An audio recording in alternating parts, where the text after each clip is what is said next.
Think about this for a moment. When you're eating sugar or some sort of comfort food, you feel good, right? It's like a de-stressor, an automatic hit of the feel-good emotions. And then after that initial high, you crash even harder. You feel sluggish, tired, moody. This is the powerful connection between your gut and your brain. The brain-food connection. This is one of the most important topics that I will talk about, how food affects your mental health. But before we dive in, I want to tell you about a challenge that thousands of my Code Red Rebels have found success with, not only with losing weight, but with preventing disease, getting off their diabetic and high blood pressure pills, gaining more energy and feeling good from the inside out. If this is something that you are ready to experience, I encourage you to click the link below for the Code Red 10 Pound Takedown Challenge. So if you are stressed out or you're really tired or you're really sad, what do? We crave comfort food, macaroni and cheese, Diet Coke, pizza. Look, you're not crazy when you crave these foods. These foods actually trigger the pleasure sensor of your brain, and they actually make you feel good. We call them feel-good foods because they do make you feel good for a second. I mean, take Diet Coke for example. You're talking about the combination of aspartame and caffeine that creates an excitotoxin, and right before it kills your brain cell, it actually gives you a bit of a high. The problem is you become habituated to that, and you need more and more and more to get that same high. You're not nuts. You're not just making this up. This is really taking place in your brain. You know, we often refer to the gut as the second brain, and why is that? Because we have more bacteria in our gut than we actually have human cells. It's hard to imagine, but the gut and the brain communicate very clearly, very regularly. But if you give yourself crap, junk, chemical, processed, sugar-laden food, your gut cannot effectively communicate with your brain, cannot get a clear message to your brain. That's why you feel sluggish, tired, crappy, moody when you are consuming these products, because that's what it's communicating with your brain. That's what's going on. Just the other day, I had a donut. I know, I did. I had a donut, and guess what? The very next day, I woke up tired, cranky, I was depressed, and I am not a depressed person. I am always in a good mood, and I didn't want to talk to anybody. I had a headache all day. I was sluggish. I felt heavy. It was terrible, all from a donut.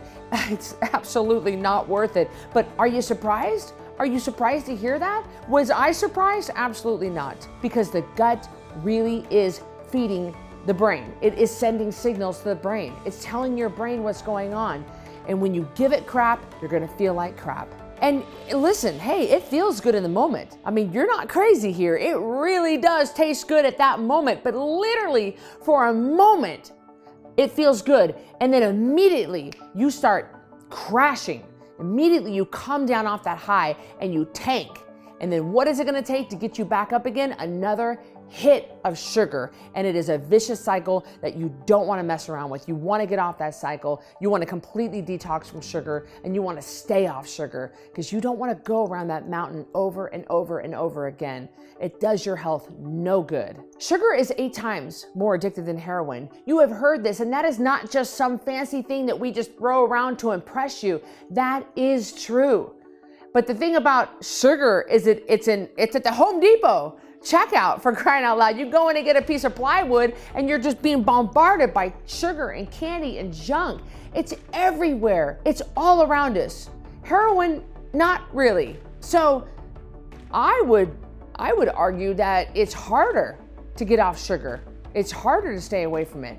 So you're gonna have to work really hard in your life to make sure you root it out, you keep it out of your house, and you stay away from it at all costs. So when you get rid of the sugar and you start to eat right, you start to eat real food, you drink water, you sleep like we teach on the Code Red lifestyle, you start to feel better literally as early as the next morning. That's not a joke. You start to feel better immediately. And why is that?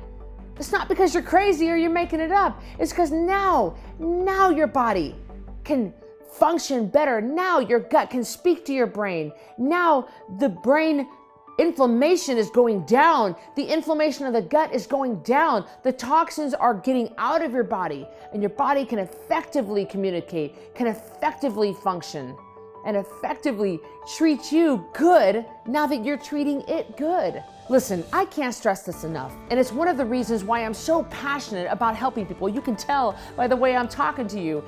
Your mental health, your happiness, and your healing is really the biggest goal in all of this. And it starts with proper nutrition, water, and sleep. When you switch your mindset and find healing inside, you're able to show up as the best version of you for the people around you, and it leads to healthier families, healthier communities, and eventually a healthier nation. If you want to be a part of this movement, I want to help you.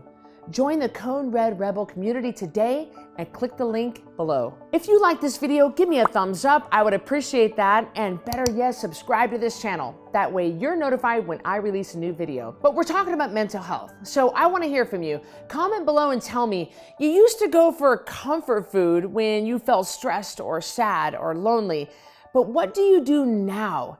Now that you know the nature of the trap, what is your go-to to help you feel better instead of the comfort food since finding Code Red? Comment below, and I'll see you on the next video.